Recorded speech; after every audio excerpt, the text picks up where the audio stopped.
Ho già espresso la mia idea che comunque le misure debbano essere rinnovate e anche inasprite. Mi riferisco alle passeggiate del sabato e della domenica che abbiamo visto che esito purtroppo hanno avuto, e mi riferisco anche al fatto che di domenica bisogna chiudere tutto, anche i supermercati. Luca Zaia lo ripete, le restrizioni non solo non vanno allentate ma vanno rese ancora più severe. Occorre remare tutti nella stessa direzione e farlo con impegno, ma questo non significa diventare respingenti verso qualcuno.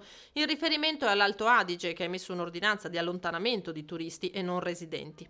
Il Veneto è aperto ai turisti e non manderà mai via nessuno dalle case di villeggiatura. Che questo sia chiaro, perché io non firmerò mai un provvedimento di questo genere.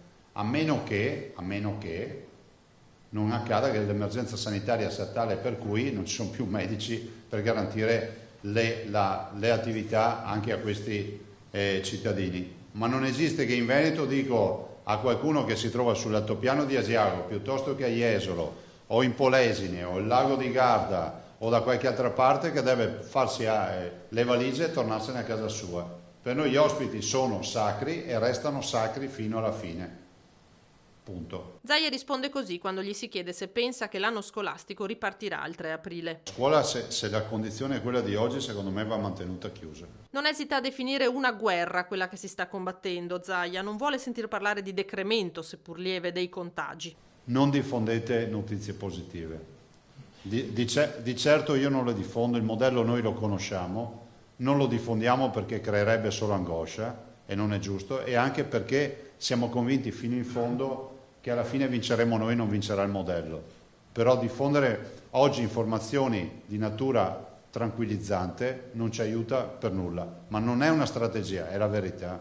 Parla ai soggetti più deboli il governatore. Un particolare appello lo faccio agli anziani di organizzare la loro vita con una sorta di isolamento fiduciario volontario, il che significa che ormai ringrazio in molti supermercati, in molte rivendite alimentari che portano la spesa a casa. Questo è il sistema migliore per non aver guai con il coronavirus. Perché dell'immunità di gregge all'inglese Zaia non vuole neanche sentir parlare. Siccome per me, e finché ci siamo noi, i cittadini non sono un numero, ma hanno un nome e cognome, hanno una storia di vita, e soprattutto gli anziani hanno fatto grande questo territorio e hanno fatto grande il Veneto, hanno diritto ad essere rispettati fino in fondo. E si vergognino quelli che dicono alla fine muoiono solo un po' di anziani.